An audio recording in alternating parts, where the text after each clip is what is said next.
This is the White Coat Investor Podcast, where we help those who wear the white coat get a fair shake on Wall Street.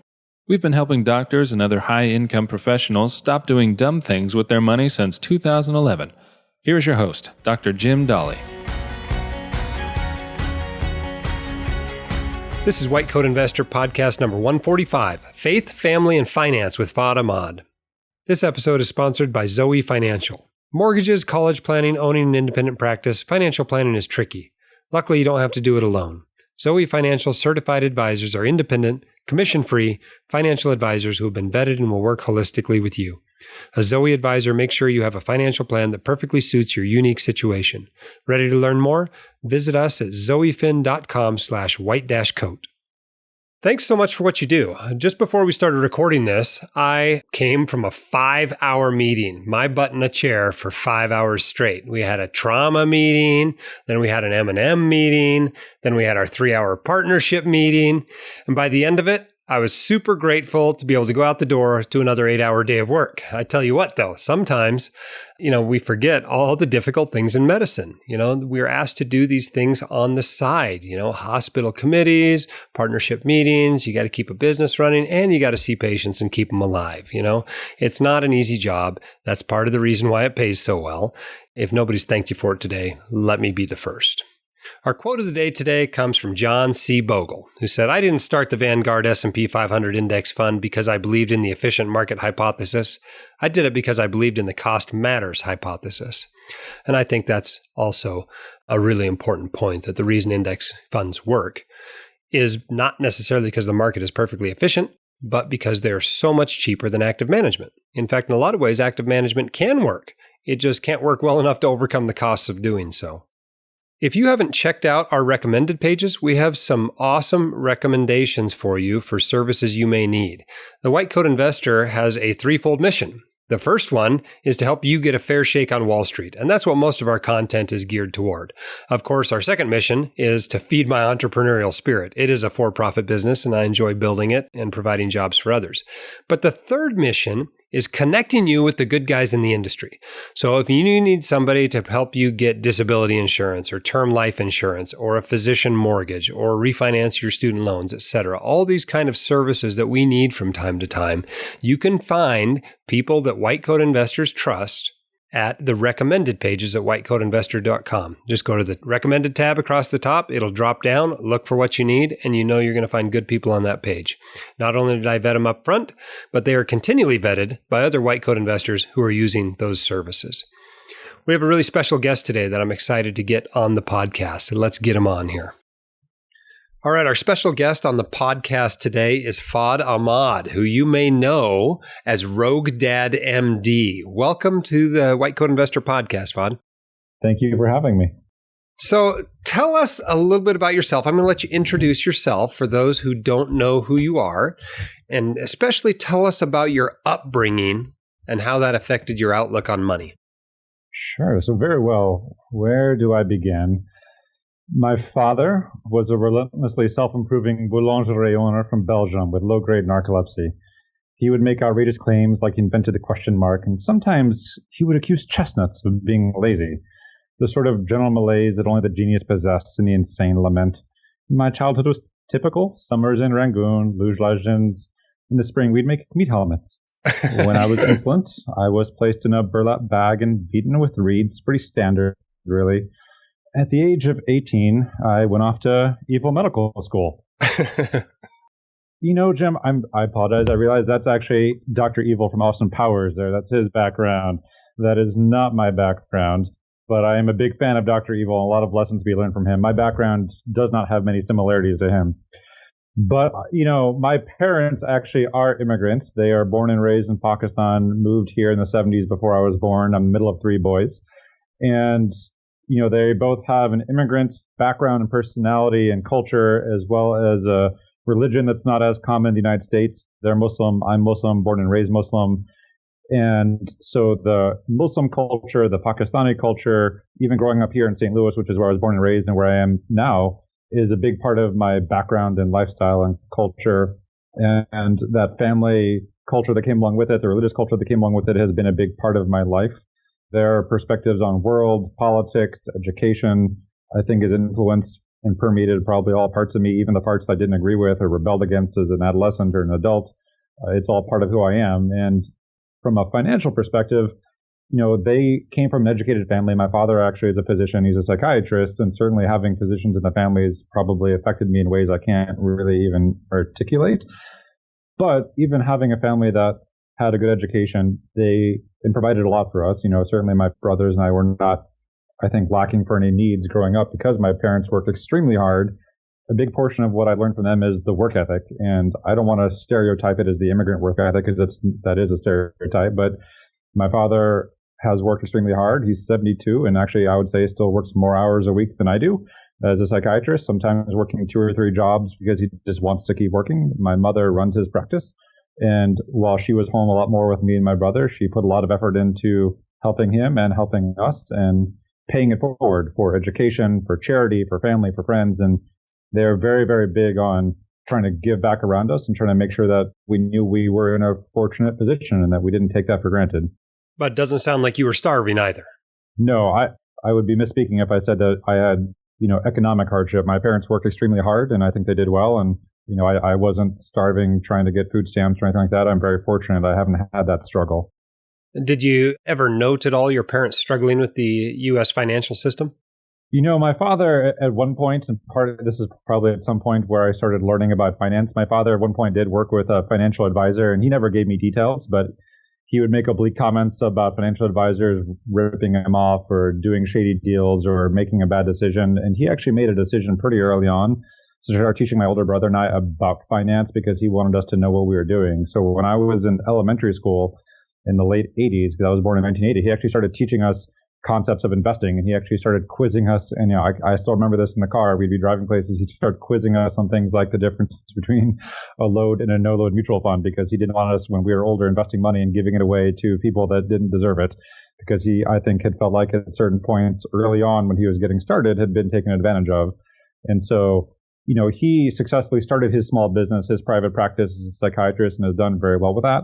But he also, I think, learned a lot of lessons just experientially about investing and saving in the United States. And he also saw that as an immigrant here, there was a lot of work to do and starting up on his own and doing everything on his own. And he wanted to make sure that we were as prepared as we could. And so he's not the type to tell all of his personal stories to us, but he was the type to try and tell us the lessons he wanted us to learn.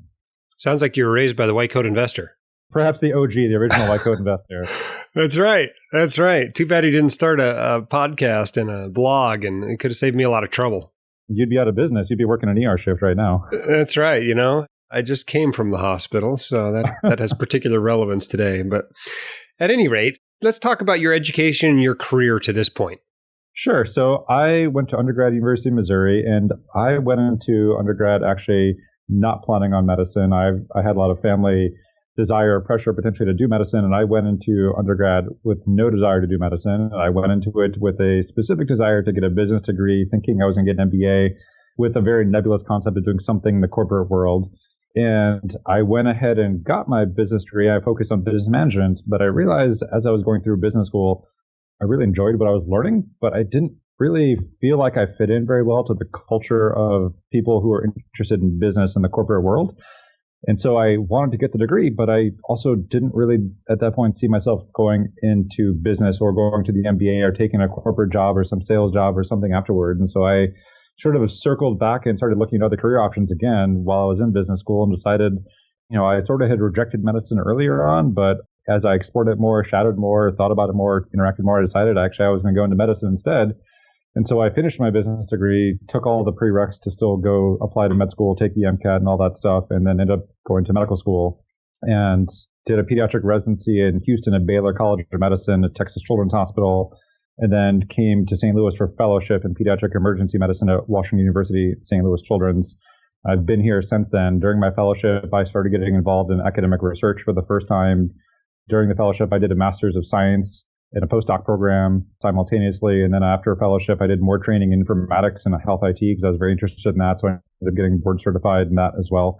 And so I've sort of been figuring it out as I go for the last 20 years, I guess you could say. You sound almost like a career student with all the degrees and experiences you've had. You ever felt that way? I mean, I'm still in academia, and I'm still learning. As I learned a long time ago, I'm a lifelong learner. And so I'm tired of going back to school and I'm tired of going to class, and there may be a point in the future where I go back, get an MBA. But at this point, I just want to sort of build things out to where I am. But it's always a learning process. You had to learn to become a business owner, and I'm trying to learn to become an academic researcher while still becoming a clinician. All those things just keeps going. Now, a lot of my readers and listeners fantasize a bit about getting a business degree, whether it's an MBA or whatever. You've got a business degree in business management. Was that a good move or a bad move, and why? It was not a bad move. I would say for me personally, it was a good move because I had no interest in a traditional biology, chemistry degree. It was going to serve me no purpose. I had no interest in doing a basic science career, PhD. And when I looked at the opportunities that something like a traditional science degree would have afforded me, it wasn't going to do anything for what I wanted in medicine. And when I talked to people in healthcare, they said, as long as you can do the science, it doesn't matter what your degree is in, so learn what you want to learn. And so I decided I was going to go learn the business stuff because I didn't know how I was going to apply it yet. I was figuring it out as I went. But I think for me, it was the right move because it was what was important to me. And as long as it doesn't become a distraction from being a good physician, if that's what your healthcare choice is to be, then I think it's great. In medical school, you don't get necessarily great opportunities to apply business lessons. But I think putting that background into my mind has definitely shaped a lot of what I've done over the last 15, 20 years. Even if I'm not applying management principles every day, I also am applying management principles every day, particularly now that I'm out of training and overseeing research programs, overseeing an ER, overseeing all sorts of different things. So, I don't read my management textbooks anymore, but I still actually have that grounding that makes me think about it all the time. Now, most of my listeners know you best as Rogue Dad MD. Can you tell us the origin story behind Rogue Dad MD? Yeah, so it was just over 3 years ago that the concept for Rogue Dad was born. And it originated as an anonymous creative outlet, and it was born out of a desire to express myself. And it was actually born out of frustration and a little bit of dismay from the presidential election in 2016. And I don't want to delve into politics too much on your show because that's not really the purpose, but basically we touch on this, right? I'm a son of immigrants, I'm Muslim, and I had just finished watching our country elect a president who ran on a very anti-immigrant and anti-Muslim platform with lots of people supporting that. And I have 3 boys that we are raising in the Muslim faith. And while their heritage and their outlook is going to be a little bit different than mine per se, I was frustrated and I was worried and I was upset and I wanted a way to talk about it in a way that was just an outlet. And so I started it really just to sort of write my thoughts, and it was anonymous.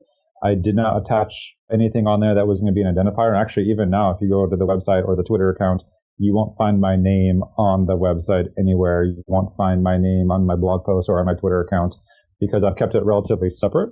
But it's maintained as a way to sort of discuss all the various things that are important to me, whether it's family, whether it's medicine, whether it's religion, whether it's finance.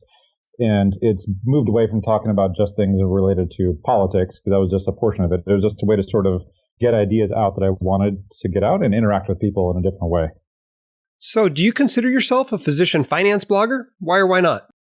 No, I would say you are a physician finance blogger. I am just some guy who's putting words on a page and hoping someone likes it. I enjoy connecting with people. I enjoy writing about finance.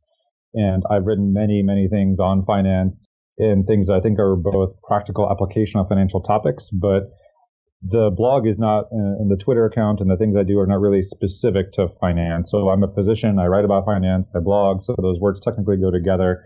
But, the tagline of the blog is an all-round look at medicine, money, faith, and family. And those are all the topics I write about. And sometimes I write about things that have nothing to do with money whatsoever. Now, speaking of that term you use so frequently, alt-brown, you are the only person in the world I have ever heard use this phrase. What does it mean, and why did you think it was important to be part of that blog? So I came up with alt-brown as a direct counterpoint to the term alt-right that had become popular during the 2016 political cycle, and alt-right being sort of the term being applied in the media for the right-wing, ultra-conservative, almost hate group ethos that had become more popularized and associated with our new president, whether fair or not.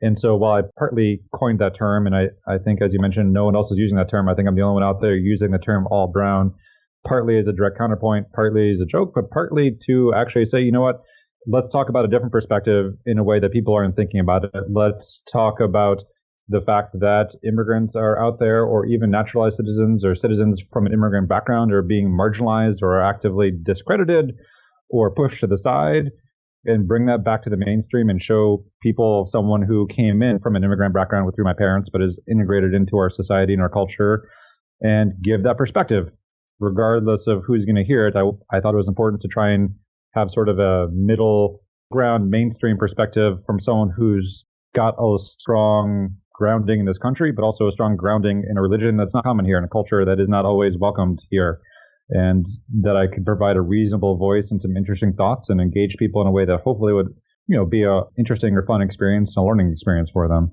Now, I always assumed that by alt brown, you were saying that regular brown is Hispanic and alt brown is South Asian. Is that not the way you see it? Did I totally misunderstand that? Or is there something of that there? So it wasn't specific to being alternative to Hispanic. It was meant specifically talking about looking at the perspective of someone from an immigrant background of all different non-white colors, and actually not African American, really, is more what I thought. And so, the Caucasian perspective, the African American perspective, it's African American or black, whose skin color is actually brown when you actually look at skin color. To me, this is more the immigrant perspective of someone who's from a country where the color of the skin is darker. And so I was not looking at it actually as the alternative to Hispanic. I was looking at it as an alternative viewpoint to what people were considering, which is generally that immigrant assimilated viewpoint in general. Now, with the Pakistani heritage, do you feel like you're more or less discriminated against than somebody with an African American heritage or a Mexican American heritage or whatever? I actually think I'm discriminated less in my current role. I certainly think there's going to be parts of the country where that may not be the case. But I think in my life, growing up in St. Louis, even in a rural state in Missouri, I think African Americans face more discrimination than I do. I think in many places, those who are Hispanic or Latino face more discrimination than I do. I certainly think because of the South Asian background and being Muslim in particular, there's a pretty strong general countercurrent against Muslims in particular because of the association with things like 9/11, the association with terrorism, this sort of desire to paint people with a broad picture. On a day-to-day level, I think I'm fortunate in that I'm spared some of that. But on a broader policy level, I certainly feel like my background is being targeted very routinely. Now, I feel like I meet a ton of doctors with a Pakistani or an Indian background, right? Am I wrong? Is it not a significant proportion of the physicians in this country have that background? Why do you think that is? Is that a cultural thing, a heritage thing, or is it just the fact that there are a lot of people in South Asia? Well, there's a lot of people in China too, but I don't know how many Chinese physicians are located in America, so I don't know if it's purely a population issue. I would say there's a hugely cultural issue aspect of it in that it's almost a stereotype in its own way that when, culturally speaking, there's a big push always to make sure that the next generation, the generations coming up, is able to do economically well so that way they can take care of those after them and those before them. It's really an intergenerational viewpoint. And part of that is trying to choose a career path that will allow you to support yourself and your family and your kids and provide them education. Paying it forward and paying it backward is a big part of the culture. And that's part of a lot of cultures. But I think it manifests itself in the South Asian culture in a choice of professions that often get chosen very narrowly. And so a lot of people focus on things like engineering and medicine in particular as stable jobs, good incomes. As long as you're competent, you'll have a job and you'll be able to raise your family and help them go to school and provide for them and hopefully have the ability to take care of future generations, whether it's grandkids or older generations like grandparents. Because it's a lot of sense of responsibility and obligation, I would say, that you owe it to the people before you and after you. And medicine in particular is viewed with a lot of respect. And that's part of it also. The healthcare profession, medicine is viewed with a lot of respect. So it's not chosen randomly just because it's well paying. It's a job that has a nobility to it historically that allows you to help other people. And so there's definitely a lot of, I think, cultural pressure, not necessarily religious pressure, but cultural pressure to pick a respected profession that can support you, support your family, that requires good education, because there's a big emphasis often on education and doing well in school. And so that often narrows down some of the topics. When I was going through high school, I was very, very active in theater, and I was not a good actor. I was not a good thespian at all. And I'm sure my parents were worried that I was going to want to go up to Hollywood and become an actor. And they probably were relieved when I went to business and then into medicine. I was never good enough to pursue theater anyway. I loved it, but it was never something I seriously considered. I think there is a change actually now when I look at people younger than me, when I look at my own kids, my oldest is 10, I think both those who are coming over for the first time from overseas, but also those being raised here, second, third generation now, I think there's a lot more branching out, a lot more people doing things besides lawyer, medicine, engineering. And I think that's part of the societal change overall, globally and here. So your parents didn't tell you can be anything you want as long as it's a doctor or a lawyer? No, lawyer wasn't the choice. Or what's the other one we hear a lot? You don't have to be a doctor or a lawyer. You can be an engineer too. Yes, I think I hear that absolutely. one a lot. East Asians as well. Southeast Asians. I hear those sorts of stories from them as well. You write a fair amount about your faith. Can you tell us about the impact of your faith on your life and particularly, since this is a financial podcast, how you manage your money? So from a life perspective, I was born and raised in Missouri, and at the time there weren't many Muslims in St. Louis. My parents were one of sort of a new wave of Muslims and South Asians settling in this region. And so I grew up without a lot of Muslims around outside of the small community I was going to. I went to a Sunday school. I went to the mosque, with my parents regularly, prayed at home, was taught all the tenets of the faith, and certainly became a big part of my identity and is a part of my identity. But then at the same time, I grew up with most of my friends being non-Muslim, and a lot of my friends and extended people I connected with through school and work as non-Muslim. And I, for many of those people, became sort of the Muslim that they knew because there weren't that many in school. When I was in elementary, the only other Muslims I knew were my older brother and another good family friend. And for a good chunk of my high school, there's only a couple other Muslims in high school. When I was in college, same thing. Medical school, same thing. For long periods, I go through stretches where for a lot of people, I'm the only Muslim they interact with regularly. And so, I hear this from people from other backgrounds sometimes, in terms of minority backgrounds, that sometimes you feel like you're representing that background even when you don't want to. And so I don't pass myself off as a Muslim scholar because I am not. And there are many people who are far more religious than I am. Though I would classify myself as a Muslim and I practice the faith, I think there's definitely rooms to be more religious if I chose to be, but I also am often in the position to explain certain things, whether it's basic stuff like a holiday or some of the tenets of the faith to people. And both being a Muslim, but a Muslim in a sort of a sea of non-Muslims, I think has just been a constant self-awareness because I'm just always sort of aware of who I am because I can't just sort of blend in. And, I ended up actually marrying a non-Muslim who was okay with it, but still that again became a part of my identity. And so it's defined me without me attempting to define it because it's just how I grew up. And so I don't think about it day to day. And, I don't think my friends think about it day to day. My family doesn't think about it day to day, but it does impact things like money. So, talk about how does faith impact money, and charitable giving would be a great option. One of the tenets of Islam is zakat. It's one of the 5 pillars of the faith, meaning that we're expected to give to charity a certain percentage. And that's one of the things that I learned from my parents, importance of giving, if not time, then money when possible to those less fortunate. My mom is probably the most giving person I've ever met in my life, whether it's time or money or anything else, whether it's food, whatever she can give. And I wish I was as charitable and as giving as she is. And I learned from her and my dad, who works a lot but gives a lot. And so when it comes to my kids, I'm trying to teach them the same thing. When it's time to donate to charity, even our 10 and 6-year-old are picking out charitable causes to give to with money they get or earn at times, because I think giving back is important, giving forward is forward, and recognizing where you are in sort of a position of privilege is important.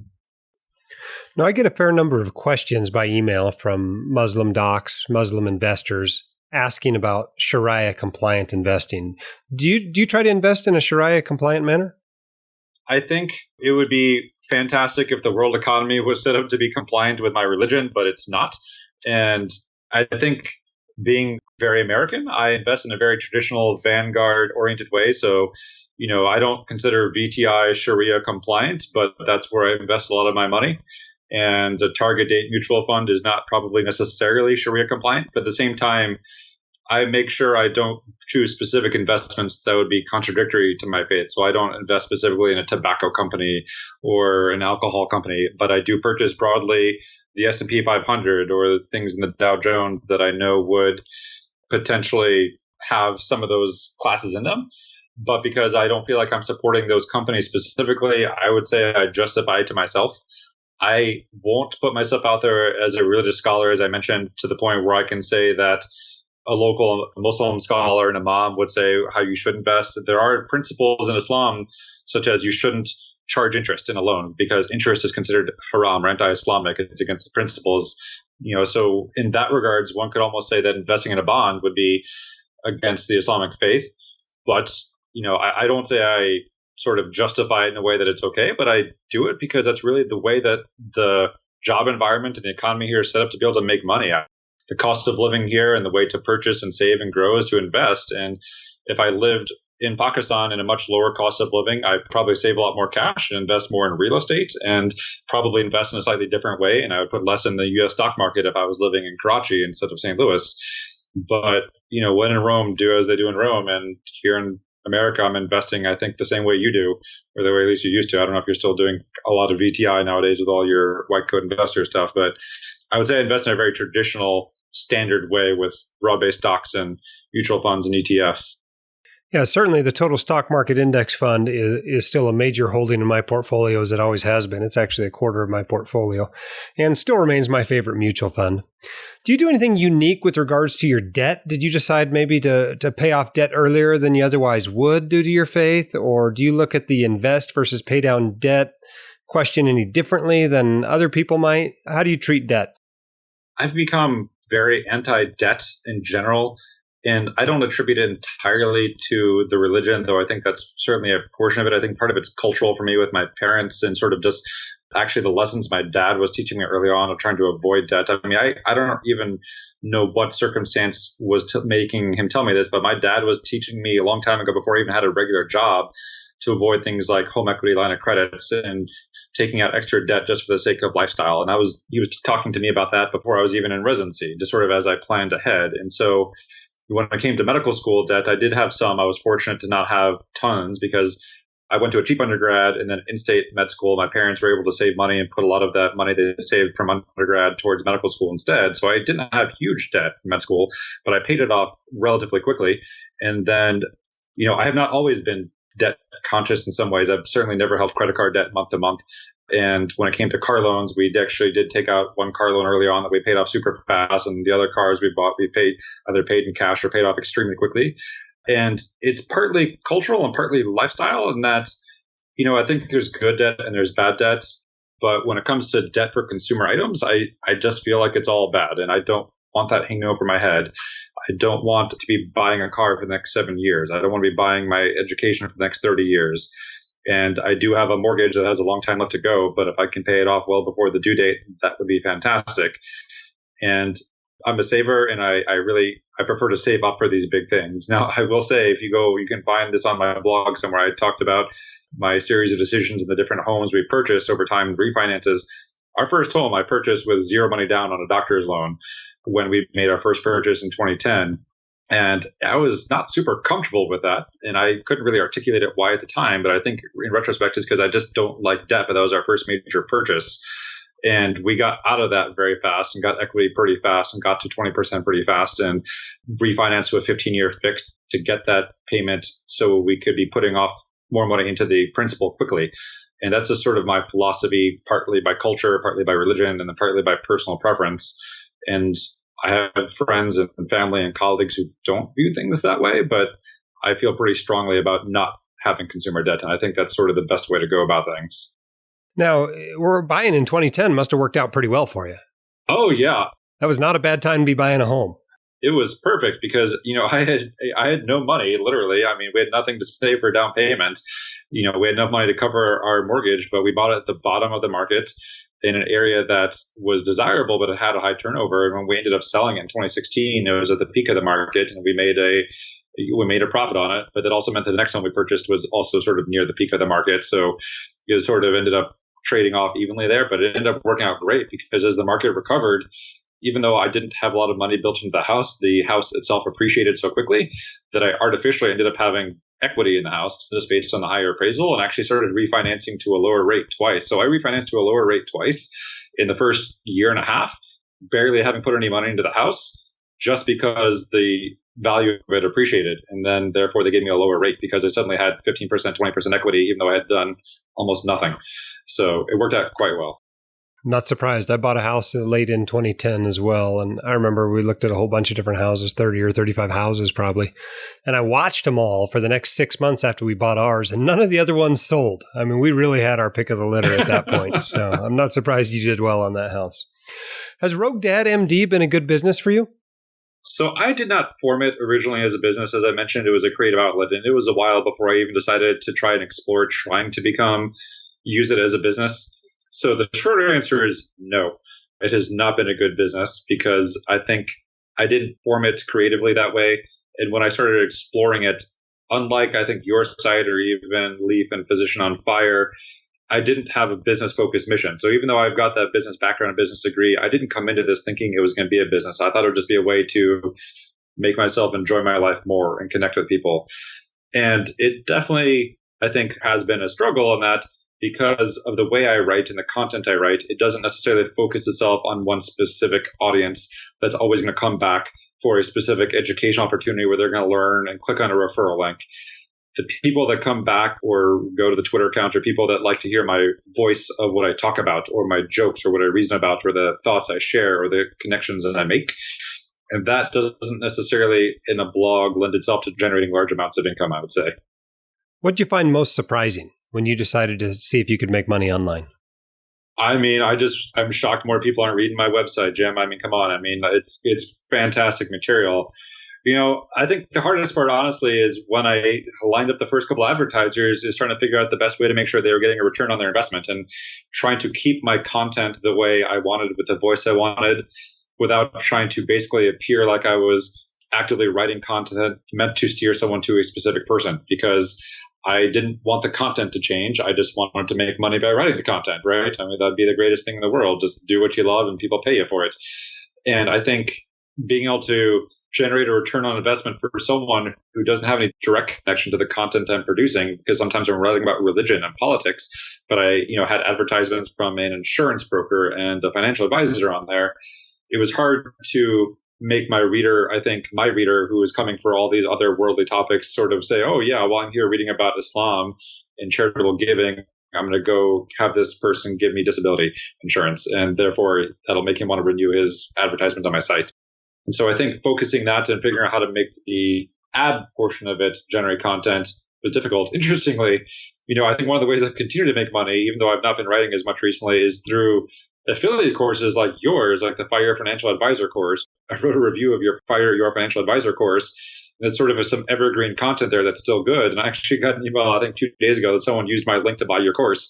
And I haven't shared that link online in months, but people are still coming across my review and clicking on the link. And apparently, I make, I don't know how much I make, $50 or $99 or whatever, whenever someone buys that through the site, because I wrote a detailed, accurate, objective review of it. And I think if I focused on something like that, I probably would generate a lot more revenue, but then I probably wouldn't enjoy the writing as much. Yeah, it's a bit of a catch-22 there, isn't it? Yeah. Now, you've been blogging a lot less as of late. In fact, the last blog post I see up as we record this was in July. How come? Are you done blogging? So no, I am on a bit of a hiatus. I've had a lot of schedule changes really starting into summer, going through this year and probably into the spring. And so just to make sure I could focus on the things at work and home that needed more priority and time, I've shelved some of the writing. It's not dead. I've made sure the website's active and live and functional. I still answer the emails, and the Twitter account is quite active. Feel free to follow me on there as well. And still a lot of random things on there were relevant to the blog.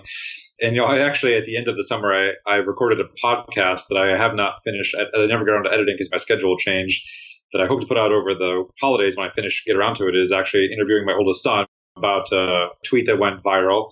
And I think it's going to be a fun podcast to put out. I think it'll be fun for those who know about the tweet. And even though it's an interview with a 10-year-old, I think it's actually kind of fun. And so the blog is not dead. It's going to come back. I hopefully will branch it out when I do it with a new focus. And, the podcast, hopefully I will be able to put out later this month or early January. If any of your listeners want to be a advertiser on the first ever Rogue Dad MD podcast, feel free to drop me a line, but not required. And that'll be out at some point in the next few weeks, I would hope. Awesome. So for those who want to follow you on Twitter, that's at RogueDadMD, correct? Yes, sir. Now, your blog has a charitable mission, a little bit like Physician on Fire that way, who donates 50% of his profits to charity. Why do you have a charitable mission, number one? And two, why did you choose to do it a little bit differently in that you've chosen to donate from revenue rather than profit? So once I started actually earning a little bit of money from it, even though it's never been a large sum, it was pretty important to me to pay it forward again, because this was a way to connect with people and demonstrate who I am, even to people who don't know who I am, because I wanted the site to be about the message I had, who I am, a way to connect to people that I know and don't know. And so for me, giving a portion of that money to a charitable cause really was almost a requirement of, if I was going to generate revenue, some of that had to go to something besides just paying off my bills or going to buy a gift for my whoever, because I really wanted to make sure that someone else could benefit from any small revenue I made. And the reason I chose revenue and not profit was really, depending on how you want to do it with a tax return, you can do a lot of financial accounting tricks to make your profit pretty small and say you're giving 50% of this or 50% of that. Now, Physician on Fire obviously has donated quite a large amount. His revenues have gotten quite high. But I also sort of expected and knew that I probably was not going to be generating 6 figures in revenue. And so if I then played a lot of accounting tricks and started deducting my internet costs from it, my profit was going to end up being pretty small. And so to make sure I actually was feeling like I was giving money away and not just giving away 50% of some arbitrary number, I wanted to make sure it was a real number off the top line, not the bottom line. So that way I knew that it was a real amount, that it wasn't just enriching me, that it really was something that I was paying forward. And if this website or blog or podcast or speaking fees or whatever somehow at some point makes 6 or 7 figures, maybe I'll adjust that formula, but there's no reason to at the moment. Now, you're going to be coming to WCI Con 20, the Physician Wellness and Financial Literacy Conference in March in Las Vegas. In fact, that'll be about a couple of weeks after this podcast runs. Now, we're recording it, obviously, a few months before then, but that's only 2 weeks away by the time people are hearing this podcast. Now, you're going to be speaking to about 800 people there. Is that the largest group you've ever spoken to?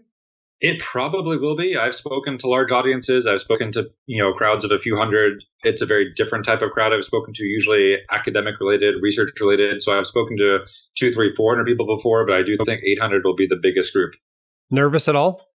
I enjoy public speaking, but I always get a little bit nervous. But I think it's a good kind of nervous because I enjoy being out there. Once I'm out there talking, usually the nerves go away. Awesome. What are you most looking forward to about the conference?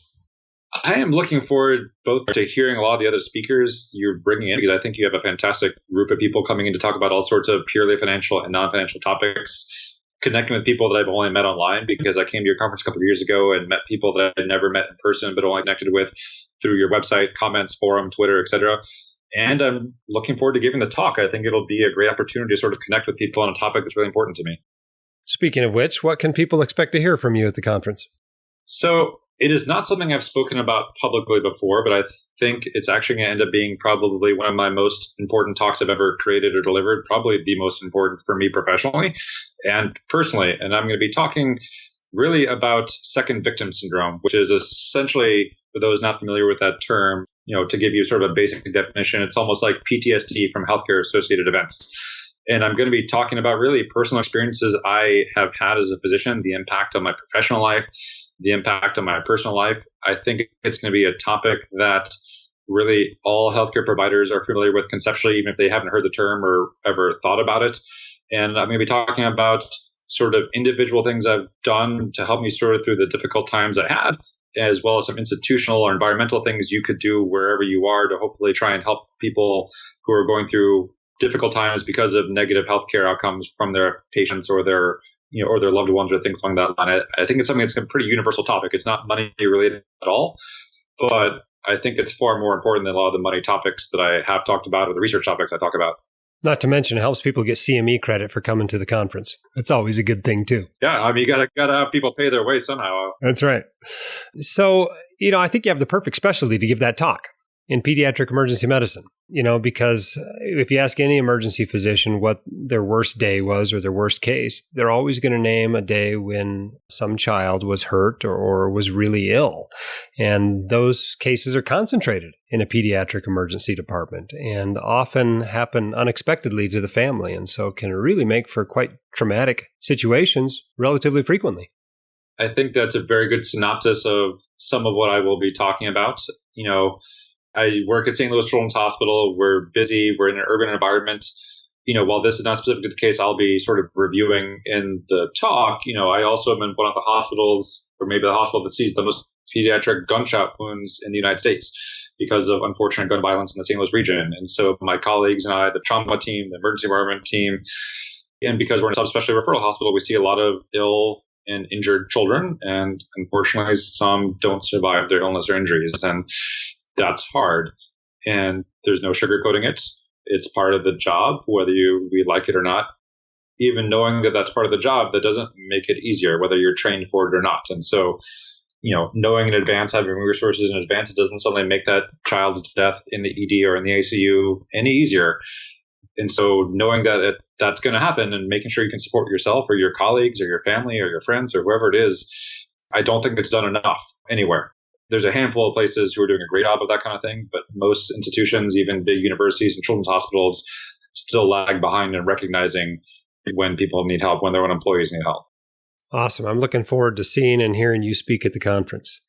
All right. For the listeners, here's a bit of a warning. If you have young kids in your car with you listening to this podcast, you may want to turn it off now and come back and listen to the rest of this podcast later. That's your warning. That's your last one. All right, Fahd, I love the Tooth Fairy story. Can you share the Tooth Fairy story, why it made you proud, and what you learned about going viral on the internet?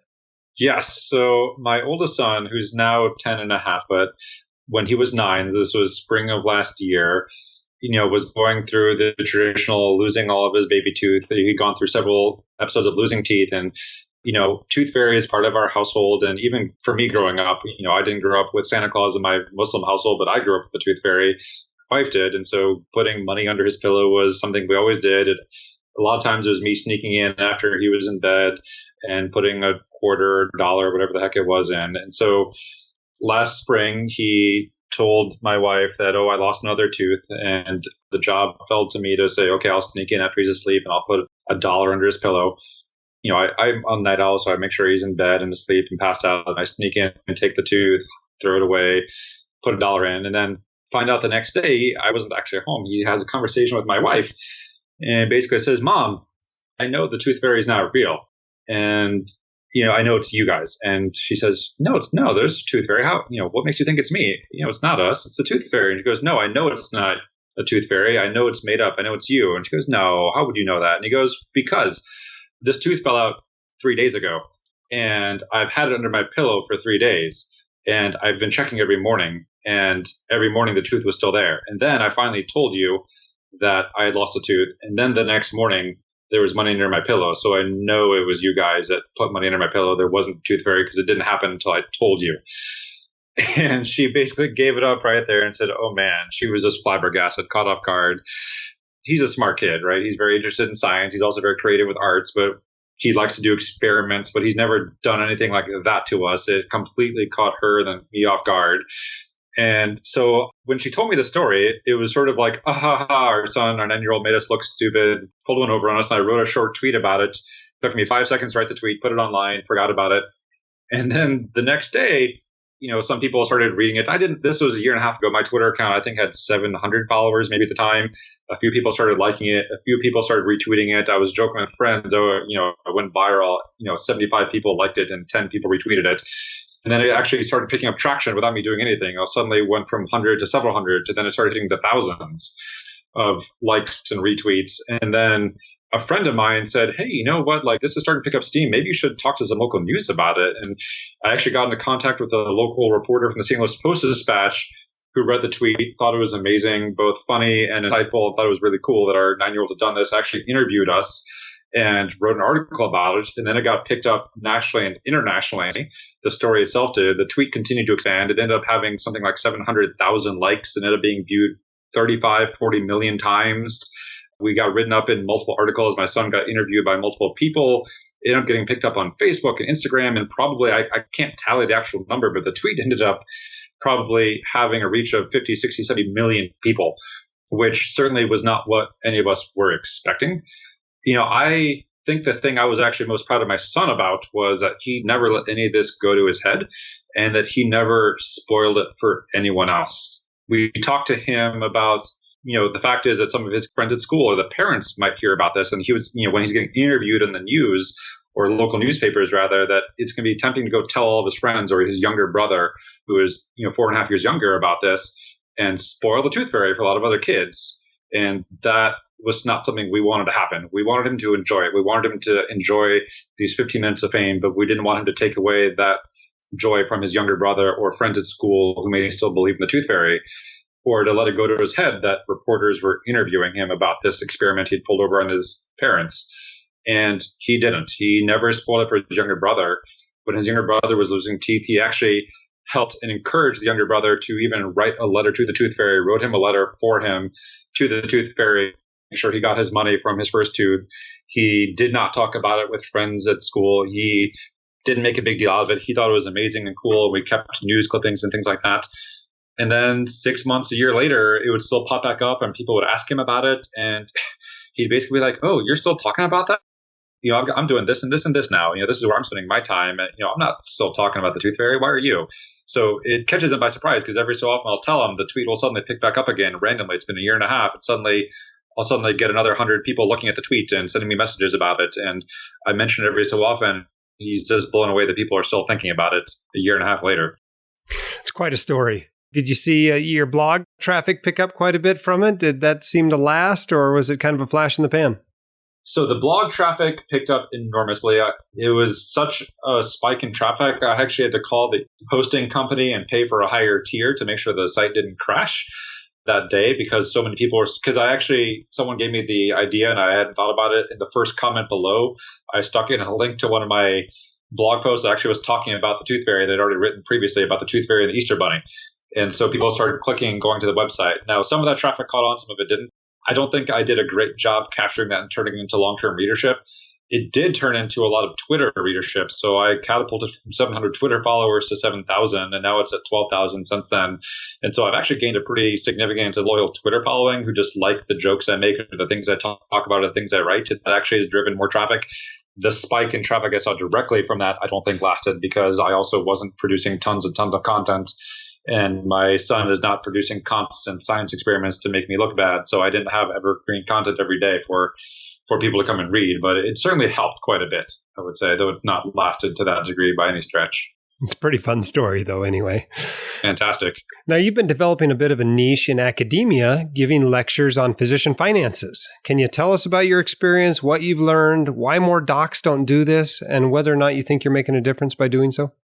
So it started a few years ago where I was asked to give a small talk to a group of fellows in my division. And then I decided to speak to the residents in my department. And then I started getting asked to speak in a more broad group. And I actually ended up making a 4 to 5 part lecture series that I now I give a couple of portions of these lectures and host or invite people in to talk to the combined medicine and pediatrics groups here at WashU.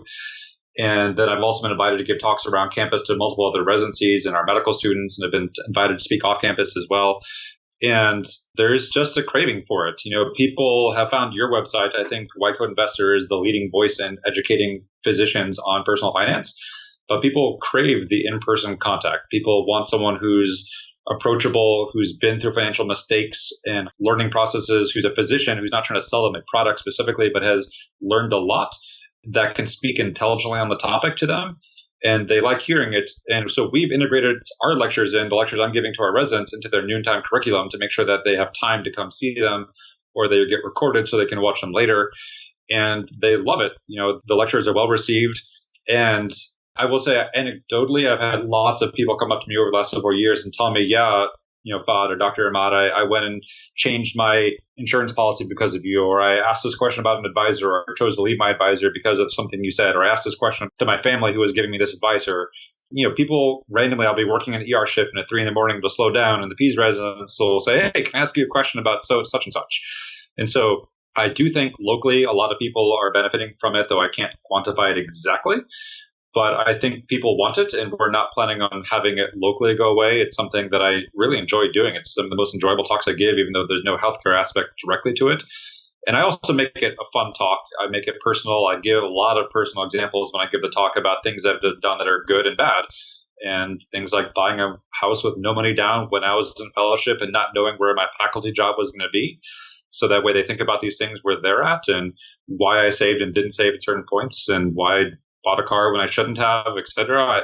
I think people want to hear that from someone who's just a little bit further ahead of them because it makes it more real to them. And so yeah, I think people don't do it because they're not comfortable doing it. People think you have to be a financial advisor or some expert to do it, and you don't.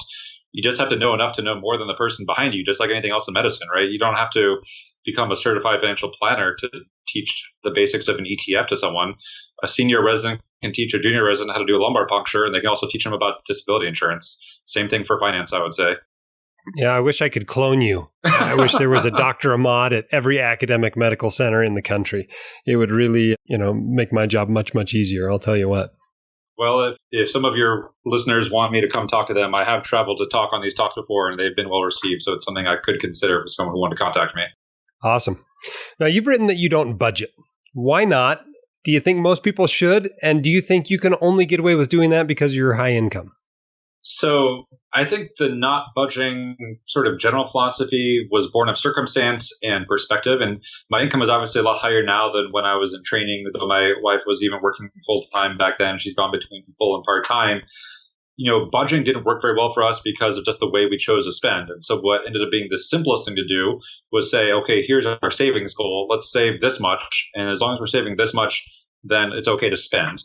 And I think to budget appropriately, it's almost like having a whole bunch of microscopic goals you have to agree on. That it becomes challenging. Okay, you have to spend this much on gas, and you have to spend this much on groceries, and this much on eating out, this much on travel. And it becomes really hard to set 17 different goals that you agree on.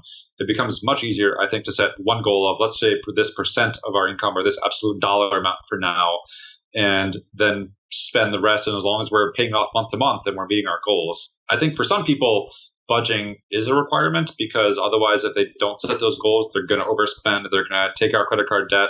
They're going to make bad decisions, or they won't save at all because they'll wait till they see what's left over and then save, and there's nothing left. I think relative to the median U.S. income, even as a resident, I was making good income. So that's fortunate for me that I started off in a good position. It certainly, as I said, it was less than I'm making now as an attending, but, back then it's still $50,000 or $45,000, whatever I made as a trainee.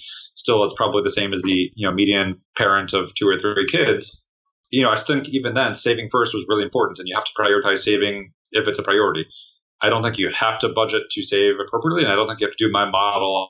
I don't think it was specific to being a high earner, but I do think there's people that do need a budget. I just don't think it worked well for us. Now, you've got some bright kids. How do you teach them about money? It's sort of throwing things against the wall and seeing what sticks. So we've tried different things. Some of it's sort of just real-time, momentary stuff when we're talking about purchasing things at the store and why we don't purchase this versus this, or when I make a purchasing decision at the store about generic versus brand name.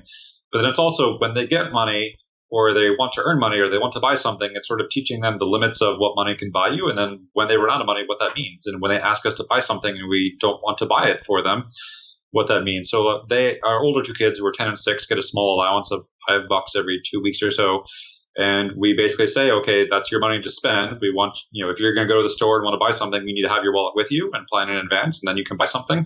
And our 10-year-old, every so often splurges on something over the top expensive, and then he has no money for a long time until he's saved back up and he asks us to buy stuff. And we say, no, that's your personal discretion. You chose to spend it on a bunch of whatever you bought. And so now you have to wait till you save up more money. My 6-year-old would spend every dollar he ever gets on Pokemon if we let him. So we put some restrictions on him. But then we try to give big picture stuff. So when it comes to things like charitable giving, when they get money for holidays or for birthdays, we sort of preset for the older kids that they have to give a portion of that to charity. And so we ask them to pick a charity of something that they would find important and then help them do the donation. So our 6-year-old donated to an animal shelter this year. Our 10-year-old donated to a group in Africa who wanted to search for groups in Africa. And so I think having them invested in those decisions is important so they can actually sort of see where the money's going, even if they don't see the fruits of it. It's all abstract to a 6-year-old, and even to a 10-year-old, it's hard to see it, particularly when frankly, they're privileged, right? Their dad's a physician, their mom is a nurse practitioner. They're not living in poverty. They're not lacking of things. And so it's almost like a forced austerity thing to a degree to make them recognize that, you know what, you're in a pretty good position. And we're not just going to give you everything. You've got to work for something. You've got to give back. You've got to pay it forward. You've got to think about those around you, even if it's just $5 at a time. All right, now our time's getting short, but you've got the ear of 30,000 docs here. Is there anything else you'd like to tell them or we haven't had a chance to talk about during this podcast? I would say after this podcast comes out and after the conference happens, if you are not familiar with second victim syndrome, I would look into it. I think for you personally or professionally, it's going to be pretty important. I think this is something that impacts people you know or maybe impacts you. And I would say, you know what? You're not alone. We all struggle in our jobs. And there's resources out there, even if they're not local to you, to help you through difficult times. And feel free to contact me or people local to you. I'm happy to chat or talk on the phone or potentially even come talk to a group, I think, in the future, because I think this talk I'm giving for you for the first time, I think it's a talk that's going to be relevant to a lot of people in a lot of places.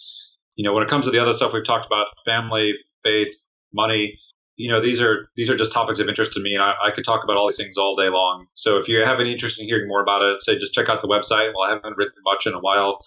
A lot of my thoughts are still, I think, relevant there.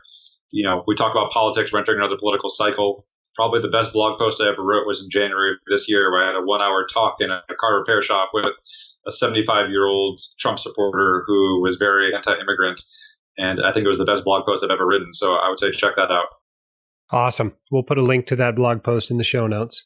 Awesome. This has been a discussion with Dr. Fahd Ahmad, the Rogue Dad MD. That can be found at roguedadmd.com. That is subtitled An Alt-Brown Look at Medicine, Money, Faith, and Family.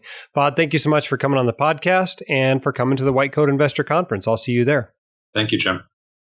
All right. That was great to have Dr. Ahmad on here. I met him in person. I'd been reading his writing for a while, but I met him in person at the last WCI Con, the one in Park City in 2018. And I was so impressed with his presence on stage. We just had him on a blogger panel that we kind of threw together at the last minute. I was so impressed with his presence on stage that I thought he would make for a great keynote at the White Coat Investor Conference. And so I'm excited about the topic he's bringing. I think it's an important one. I think it's really significant as a contributor to burnout. He's going to be talking about the second victim syndrome. Without giving that away before his talk, we don't want to discuss too much about it today. We wanted to, tease it a little bit for the conference, but I think it's going to be really fun. And for those of you who are coming to the conference, make sure you catch it. And for those who aren't coming to the conference, well, you're going to be able to buy the conference videos afterwards. So be prepared for that. We're going to try to get them done just as quickly as we can after the conference and get them out to you. This episode was sponsored by Zoe Financial. And here's a testimonial from them. I met my wonderful wife of 10 years through an online matching service. So when I heard about Zoe, a service that could connect me with a great, independent, commission-free financial advisor in my neighborhood with the click of a button, I was in. Zoe Financial's due diligence and matching process helped me find an advisor with the right plan for our family's financial future. Visit zoefin.com/white-coat to learn more. Also, be sure if you have not looked at it, be sure to check out our recommended pages. In particular, this time of year, a lot of people are interested in our recommended insurance agents, whether you need disability or term life insurance. And as the home buying season starts to heat up, especially with match day coming up and so on and so forth, if you need information about physician mortgages or doctor mortgages, like the one Dr. Ahmad mentioned in the podcast, you can find that under the recommended pages at whitecoatinvestor.com as well. And of course, if you need a good company to refinance your student loans to a lower rate and give you cash back, we also have a recommended page for that. Thanks for leaving us a 5-star review and telling your friends about the podcast. Head up, shoulders back. You've got this and we can help. We'll see you next time on the White Coat Investor Podcast. My dad, your host, Dr. Dahl, is a practicing emergency physician, blogger, author, and podcaster. He is not a licensed accountant, attorney, or financial advisor, so this podcast is for your entertainment and information only and should not be considered official, personalized financial advice.